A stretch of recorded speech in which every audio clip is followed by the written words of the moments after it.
Segundo Crônicas, capítulo 22. Fez o que era mal perante o Senhor, como os da casa de Acabe, porque eles eram seus conselheiros, depois da morte de seu pai, para a sua perdição. Versículo 4. Sepultado Jeorão, não lhe restaria descendência, não fosse por seu filho mais moço, que reinou em seu lugar. Acasias era filho de Jeorão com Atalia, que era quem o aconselhava a proceder iniquamente. Seguindo os conselhos de sua mãe, bem como da parentela de Acabe, tornou-se tão mau quanto seu pai, a ponto do Senhor ter de intervir, a fim de desarraigar a casa de Acabe da descendência de Judá. O ministério dos profetas do Senhor não era fácil. Além de transmitir ao povo as repreensões e admoestações da parte de Deus, tinham de enfrentar a fúria da oposição e, por vezes, agir como uma espécie de vingadores de sangue.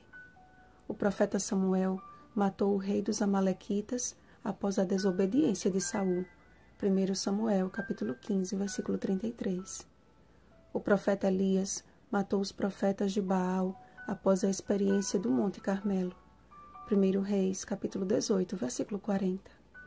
O profeta Eliseu também recebeu a autoridade divina, conforme a necessidade e prévia confirmação da parte de Deus. 1 Reis, capítulo 19, versículo 17. Certamente, se valer deste método não era o desejo do Senhor, muito menos dos seus servos, os profetas.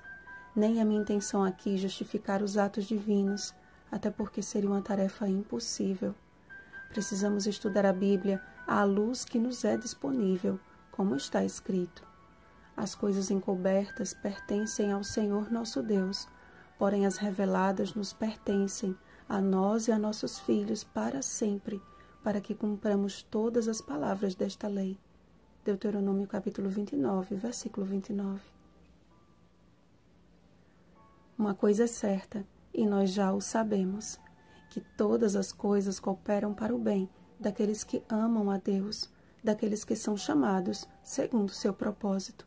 Romanos capítulo 8, versículo 28.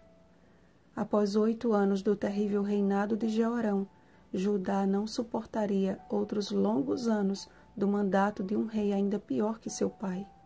A morte de Acasias pelas mãos do profeta Jeú e os anos de declínio do reinado de Atalia seriam suficientes para provar ao povo quão aterradores são os resultados da desobediência e quão disposto o Senhor está de resgatar o que se perdeu.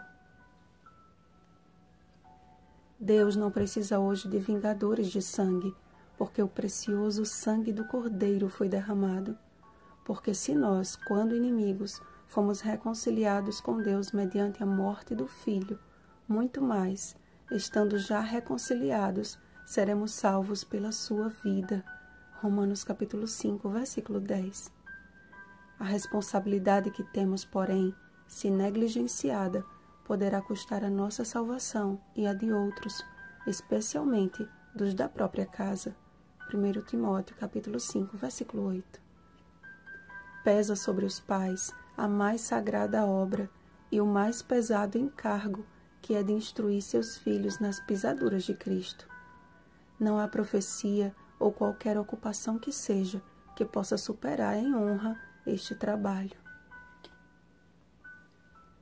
Atalia ilustra o pior exemplo de mãe e de avó que se possa imaginar.